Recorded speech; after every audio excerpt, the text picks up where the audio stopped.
You're good to go. Hi, everybody. Welcome, Team Arrow. I'm excited to share with you guys and do our meeting tonight. If it's okay with you, I'd like to start by sharing a little bit about myself, introduce myself, and share my story.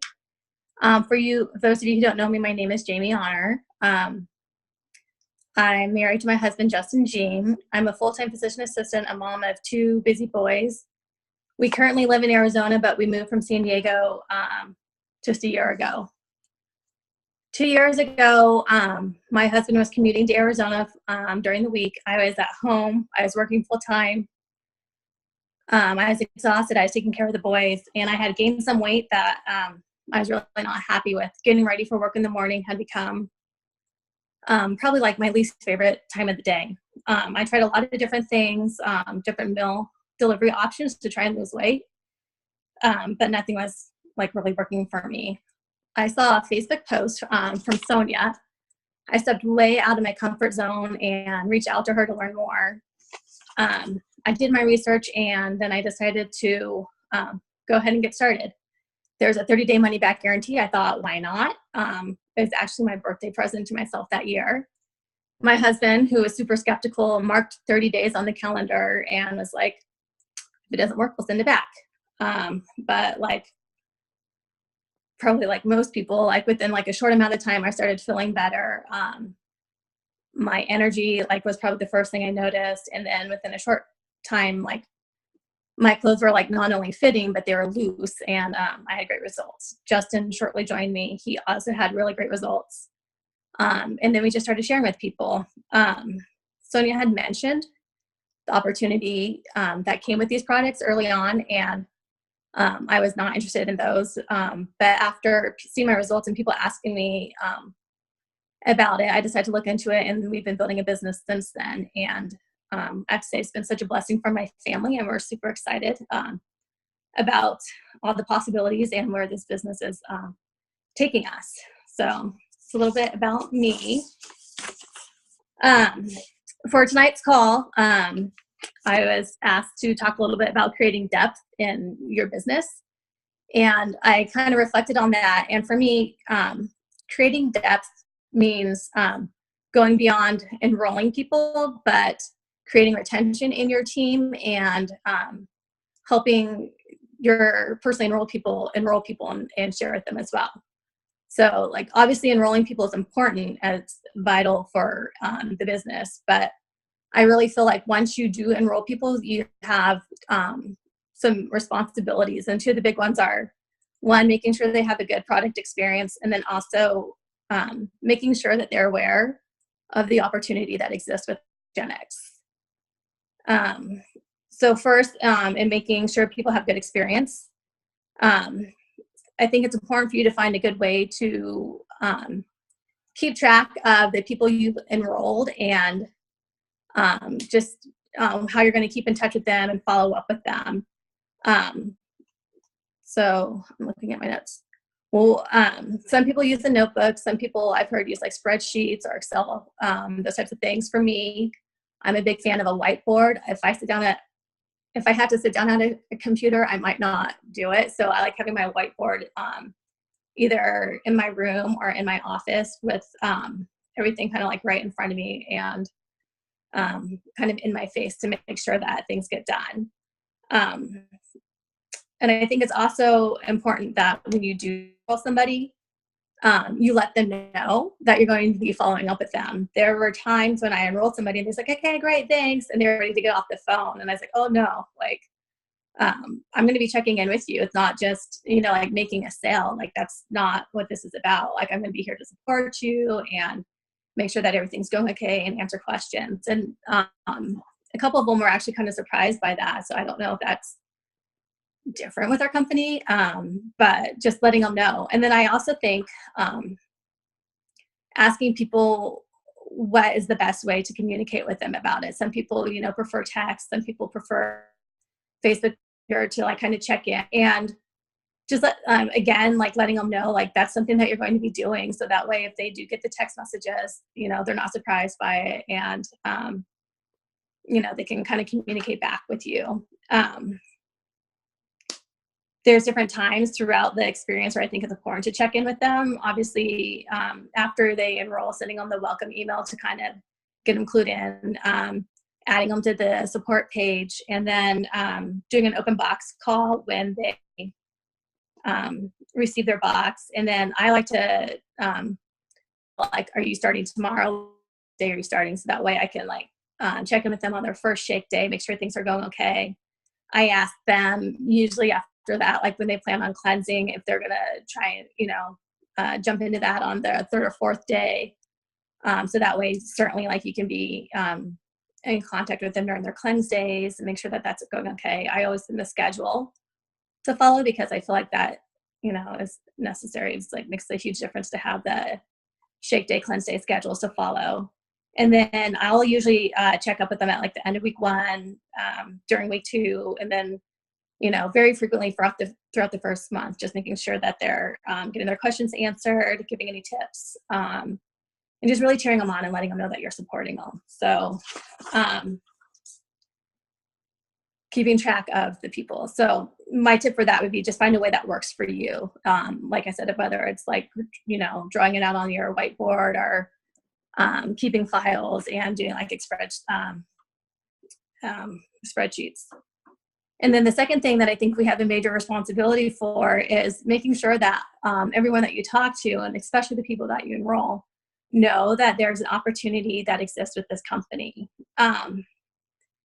I would say that I was guilty initially, especially in the beginning, of being uncomfortable talking about the opportunity. But it's something that's super important to do and better to do it up front than trying to go back and have that conversation later on. I always think back that if Sonia had not shared with me the opportunity that existed, how different things would be. Like I would have bought the products, I would have used the products, I would have been really happy.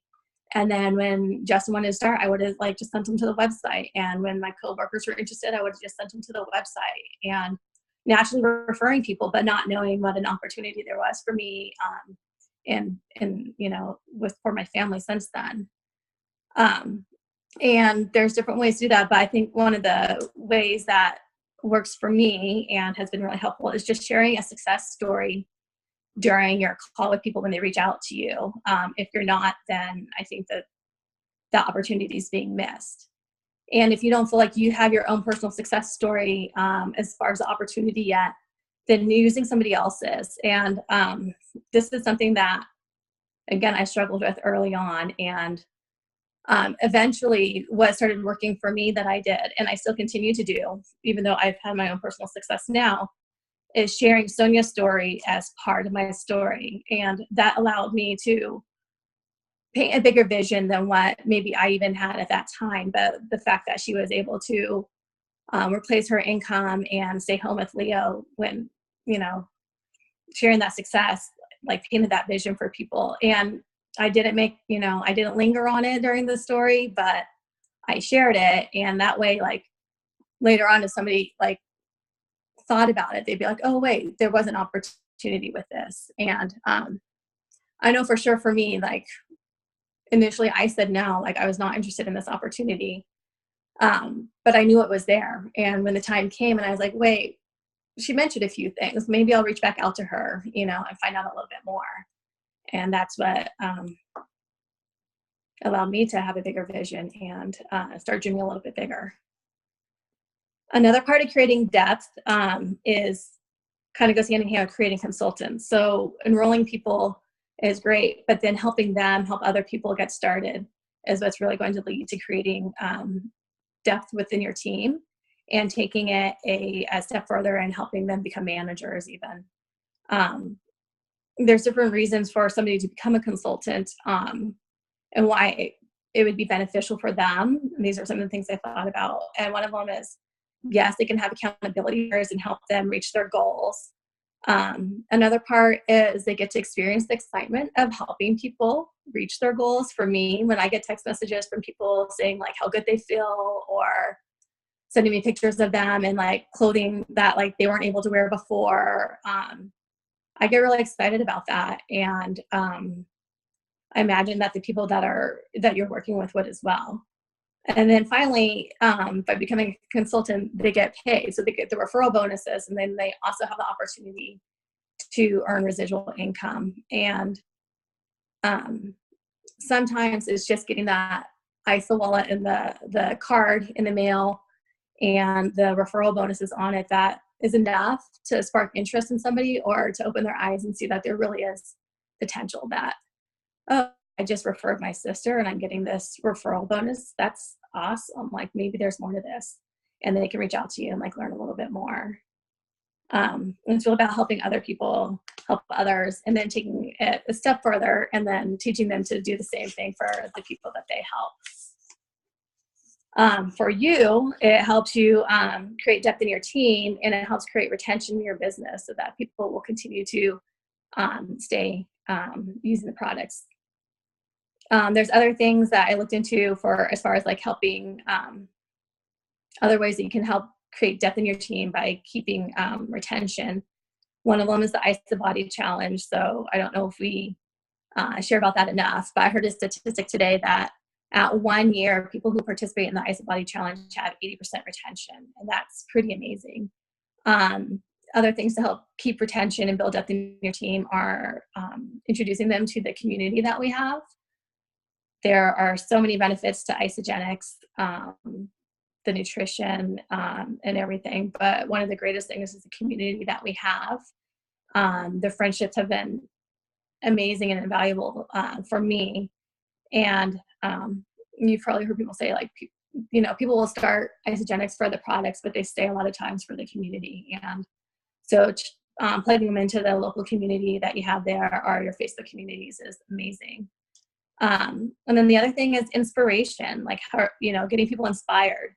And one of the ways that we do this is going to events. So not just the 4 core, which, hands down are awesome, but even like some of the smaller events, like the Super Saturdays, or there in San Diego, there's often the get-togethers and wine nights, which are pretty great at creating that community, but also leading to some inspirational talks.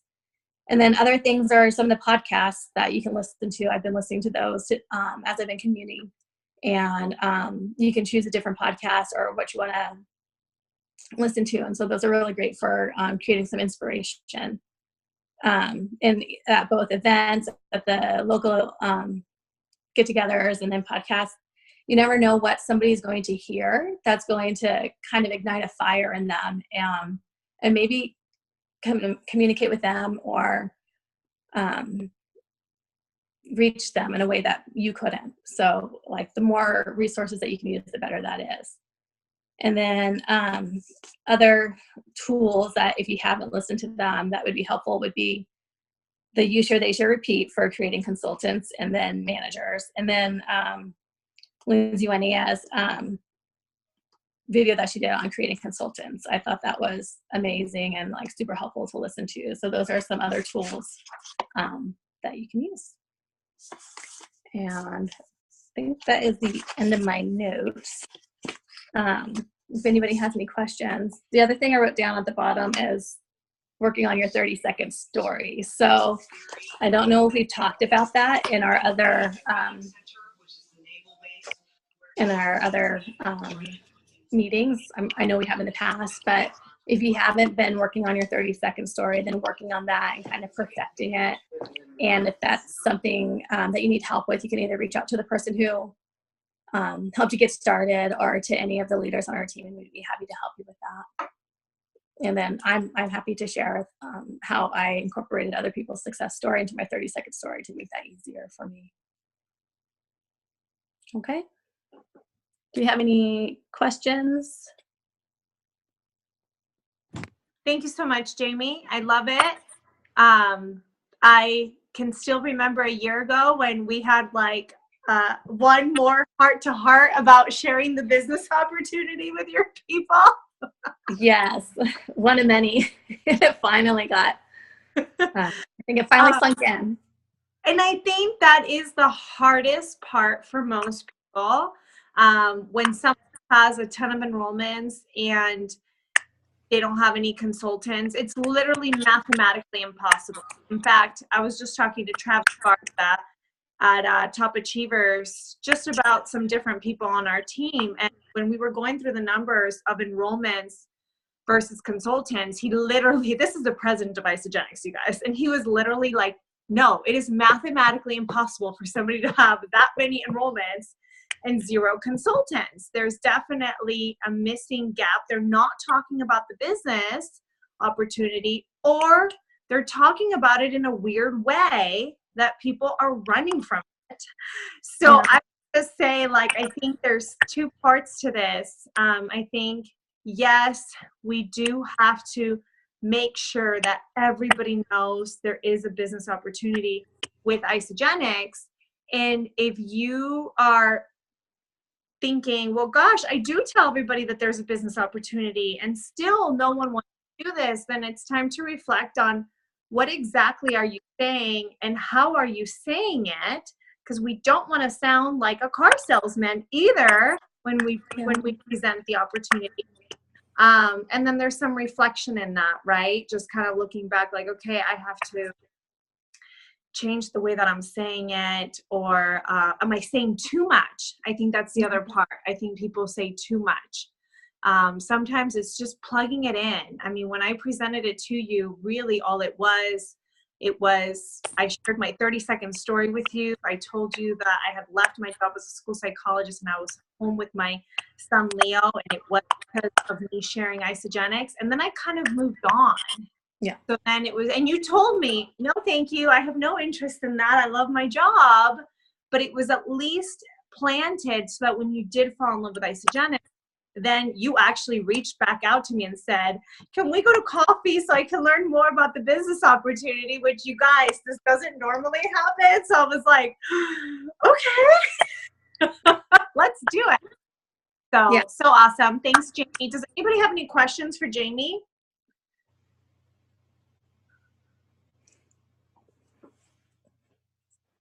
I'm trying to see. I know. I will say that, yeah, I like the, oh, I like hit the wrong button. Right, because I certainly initially was not interested, or I said I wasn't. Whether I was or wasn't, I don't know. But I wasn't like, oh, well, I want to leave my job, So knowing that the potential was there, but not that like I had to do it, or you know what I mean? Like just enough to know like, oh, if I want it, it's there. But like by no means, I think sometimes people get intimidated. I've had people say, oh, well, I was going to reach out, but I didn't want to have to post on Facebook. And I was like, oh, just because I do doesn't mean you have to. Mm-hmm. And so sometimes, we might be portraying things unintentionally, or they might be interpreting it that way, that like, oh, well, if I'm going to do this, I have to like post about it all the time. And it's like, no, I do that because I'm intentionally sharing, but that doesn't mean you have to. You can, just use the products and be a happy product user. That's, a majority of the people who use Isogenics.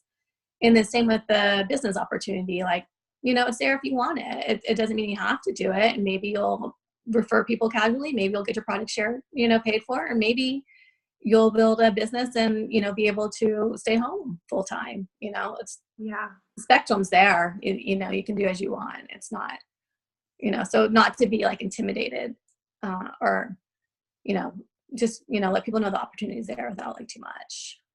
Yeah, I love that, because I think the other thing that I have seen happen, and I'm guilty of this as well, is sometimes projecting your own dreams and your own goals to other people.